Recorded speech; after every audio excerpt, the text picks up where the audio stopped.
வணக்கம். வைஜத் from ஜவாத்பட்டி Pudur. Power writer அப்படிங்கிற YouTube channel மூலமாக உங்களை மீண்டும் சந்திப்பு ரொம்ப மற்ற மகிழ்ச்சி.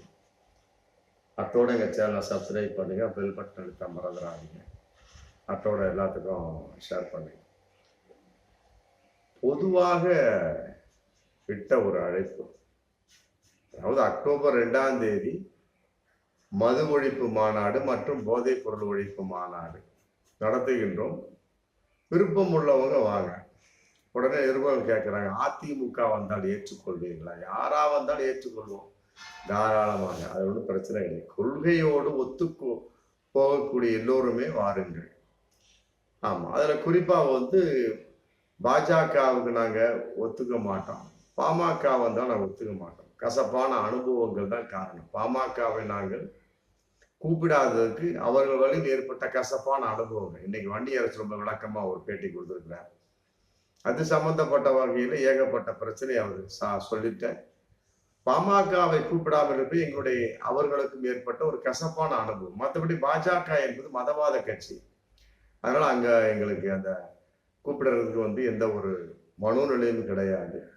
ஆக 2 கட்சியை தவிர யார் வேணா வாங்க அப்படின்னு சொல்லிட்டு, மற்றபடி மு.க. ஸ்டாலினை சந்திச்சுட்டு, ஆமா, அவற்றை விளக்கங்கள் சொன்ன உடனே அவரு சொல்றார், திமுக சார்பில் 2 அமைச்சர்கள் நான் அனுப்புறேன் சொல்றார். இந்த மாதிரி பலவிதமான போக்கு. அதுக்கிடையில் ஏகப்பட்ட அரசியல் குறுக்கீடுகள், திரிபுகள்.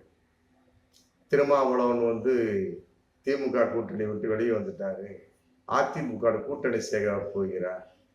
மற்றபடி தனிப்பட்ட ஒரு கூட்டணிக்காக அடித்தளம் விடுகின்றார்கள்.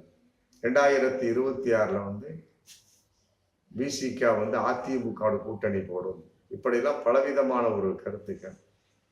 இந்த கருத்துக்களை எல்லாம் தூக்கி எரிந்து சிதைத்த வண்ணமாக அவர்களுடைய மிகப்பெரிய ஒரு பேட்டி. ஆமா, எதற்கும் முடிச்சு போடாதீங்க ஒரே வார்த்தை. இது தனிப்பட்ட ஒரு விஷயம். மாநாடு என்பது யாரு வேண்டாம் நடத்தலாம். அது மது ஒழிப்பு மற்றும் போதைப் பொருள் ஒழிப்பு மாநாடு, இது காமன். ஆனா அரசியல் என்பது வேறு. 2ஐயும் போட்டு முடிச்சு போடாதீங்க அப்படிங்கிறது பக்கம் பக்கமா சொல்றார். இருந்தாலுமே கூட சில இணையதள வழி மூலமாக மற்றபடி பலவிதமான அரசியல் சம்பந்தப்பட்ட பத்திரிகை எல்லாம் சேர்ந்து அதை பெரிதுபடுத்தி ஊதி பெருசாக்கி இன்னைக்கு டம்முன்னு கூட்டணி உடையவில்லை. அவர்கள் என்ன ஊதினார்களோ அந்த விஷயம்தான் இன்னைக்கு உதைந்து சிதைந்து போய்விட்டது. இதுக்கு தமிழிசை ஒரு பேட்டி.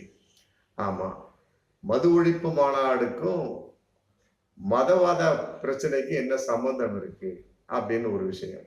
நிறைய விஷயம் இருக்கு. மதவாத கட்சிகள் அங்க மதவாதம் சம்பந்தப்பட்ட வகையில மது ஒழிப்பு மாநாட்டில் வேறு விதமா பேசுறான். அப்புறம் அவர்கள் என்ன நிலைப்பாடு அப்படி எடுத்தாங்க அப்படிங்கிறதுக்கு ஒரு மதிப்பு இல்லாம போயிரு இல்லையா? பாமக அதே மாதிரிதான். சாதியவாத கட்சிங்கிற ஒரு முத்திரை குத்தப்பட்ட ஒரு கட்சி, தனித்து விடப்பட்ட கட்சி. தொண்டர்களா இன்னைக்கு பாமகவுடைய தொண்டர்களே கட்சியை மதிப்பதில்லை. அந்த அளவுக்கு ஆயிப்போச்சு. காரணம் பாஜகவோட கூட்டணி வச்சு இந்த நாடாளுமன்ற தேர்தல் சந்தித்தார்கள். படுதோல்வி.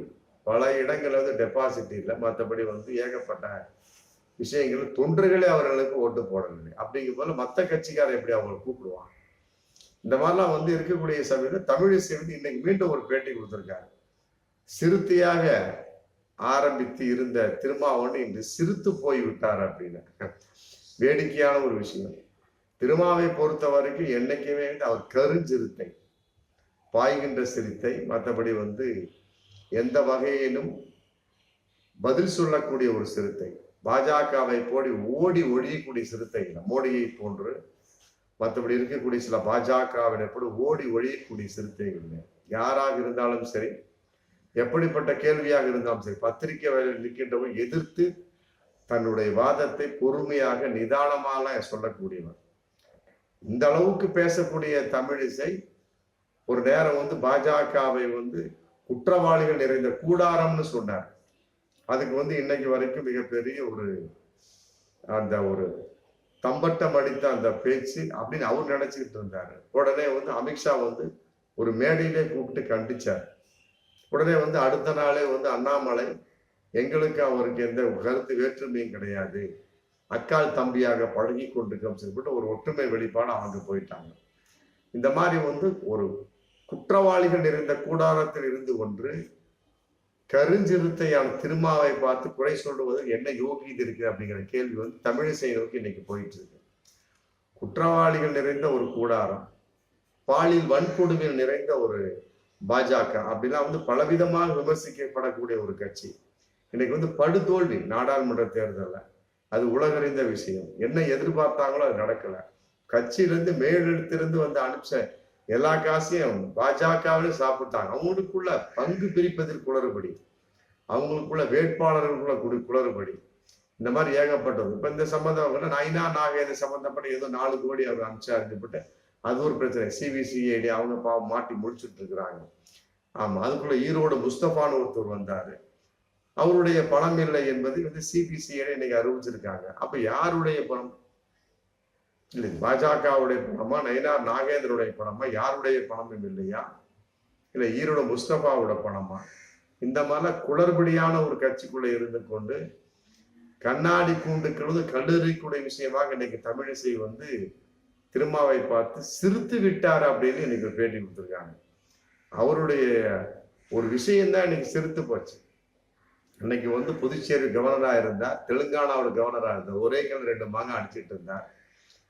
அப்ப அது சம்பந்தப்பட்ட வகையில வந்து நார்மலா ஒரு நிலைப்பாடா வந்து பதவியினுடைய அந்த நீட்டிப்பு இல்லாமல் முடியக்கூடிய சமயத்துல அங்க இருக்கக்கூடியவர்களை வந்து குறிப்பாக வந்து மோடி சொன்னதாக ஒரு தகவல் அல்லது அமித்ஷா சொன்னதாக தகவல் கூட போயிட்டு இருக்கு. கட்டாயமா தென்சில நிக்கணும், எல்லாத்தையும் ராஜினாமா பண்ணிட்டு வந்து சொன்னவங்க அவர் தென்சில நிக்கிறாரு. ஆமா, தமிழச்சி பாண்டியன் சோன்ஸ் அவர் ஆப்போசிட் நிற்கக்கூடிய திமுக ஆப்போசிட் நிற்கக்கூடிய சமயத்துல எந்த ஒரு வாக்கு வங்கியும் இல்லாமல் தோர்த்து போய்விட்டார். அந்த மாதிரி ஒரு உந்துதல் இல்லாத ஒரு பாஜகவில் இருந்து கொண்டு தனக்கென்று ஒரு அங்கீகாரத்தை பெற்றுவிட்ட அதே நேரத்தில் வந்து ஒருமித்தமான கருத்து உள்ள ஆட்சியில் பங்கு வேண்டும் என்பதில் வந்து திரும்ப வந்து இன்னைக்கு வரைக்கும் மாறவே கிடையாது. 1999 இன்று வரை மாறவில்லை. தன்னுடைய கருத்தை அவர் வெளிப்படுத்துகின்றார் தான். அதை மட்டும் பிட் பண்ணி கட் பண்ணி பெரிதுபடுத்தி ஆட்சியில் பங்கு கேட்ட திருமா வந்து எங்கு போனார், கருஞ்சிறுத்தியாக இருந்த திருமா இன்னைக்கு சிரித்து விட்டார் அப்படின்னு இன்னைக்கு தமிழிசை பேசியிருக்காரு. அப்படின்னா அவருடைய நிலைப்பாடு என்ன?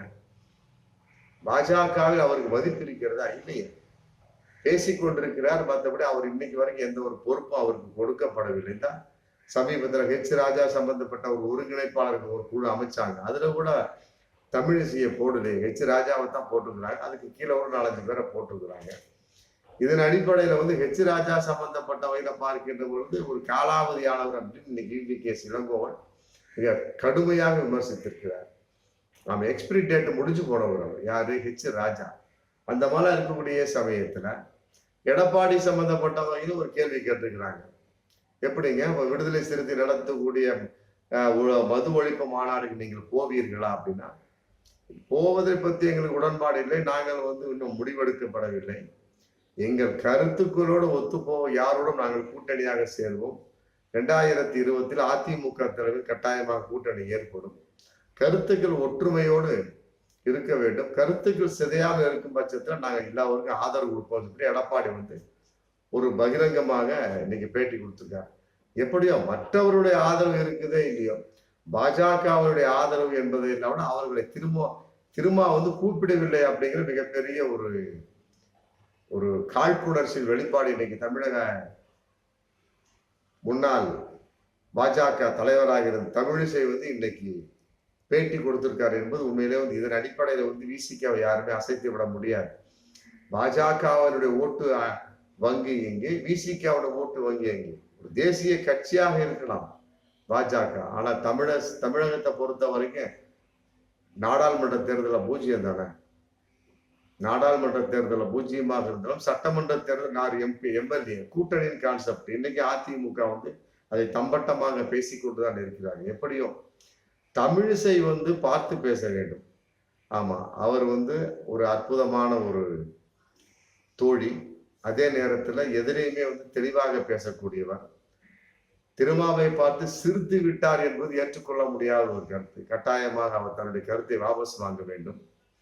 திருமாவை பொறுத்த வரைக்கும் பேசுவதற்கு யாருக்குமே பாஜகவில் அருகதி அற்றவர்கள் என்பதை நாம் குறிப்பிட்டாக வேண்டிய ஒரு சூழல் தான் இந்த சூழல்.